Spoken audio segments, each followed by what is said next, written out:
সকালে ঘুম থেকে উঠতে আজ খুব দেরি হয়ে গেছে প্রেরণার। 9:30টার ক্লাসটা আজ মিস হয়ে যাবে।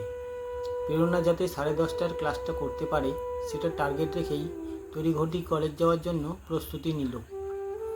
কোনো মতে রেডি হয়ে 2 গ্লাস ভাত মুখে ঢুকিয়ে স্টেশনে ছুটল সে। ভিড় ট্রেন ব্যাপারটা প্রেরণা বরাবরই অপছন্দ করে, তাই সকাল সকাল 8টার মধ্যে ট্রেন ধরার চেষ্টা থাকে তার প্রত্যেক দিন। আজ সেই গুঁতোগুঁতি করেই যেতে হবে।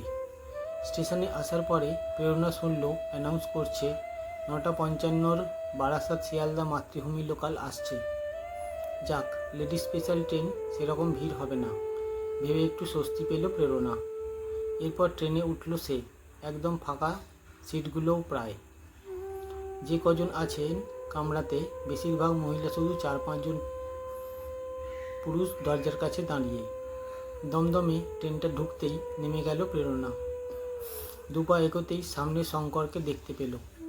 শঙ্কর প্রেরণার ক্লাসমেট, তারা কলেজে প্রথম বর্ষে পড়ে একই ডিপার্টমেন্টে।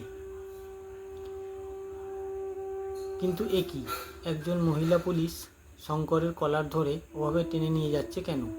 আর ছেলেটা ওরকম নার্ভাস হয়ে কাঁদছেই বা কেন? পড়াশোনায় ভালো, ভদ্র স্বভাবের ছেলে শঙ্কর। তাহলে এগিয়ে গিয়ে প্রেরণা জিজ্ঞেস করলো শঙ্করকে, কী রে, কী হয়েছে? শঙ্কর বলল, দেখ না প্রেরণা, আজ একটু লেট হয়ে গেছে ঘুম থেকে উঠতে। সিদ্ধার্থ স্যারের ক্লাসটা 10:30টায়, ওটা যাতে মিস না হয় সেজন্য তাড়াহুড়ো করে না দেখেই লেডি স্পেশালে উঠে গেছিলাম। এখন আটকে রেখেছে এভাবে, খুব খারাপ লাগছে। কোনো দিন এই অবস্থায় পড়িনি। ঠিক আছে, তুই যা, ক্লাস নোটগুলো আমি পরে তোর থেকে নিয়ে নেব। প্রেরণা, ঠিক আছে বলে চলে গেল সেখান থেকে। মনটা কীরকম ভারাক্রান্ত হয়ে গেল তার।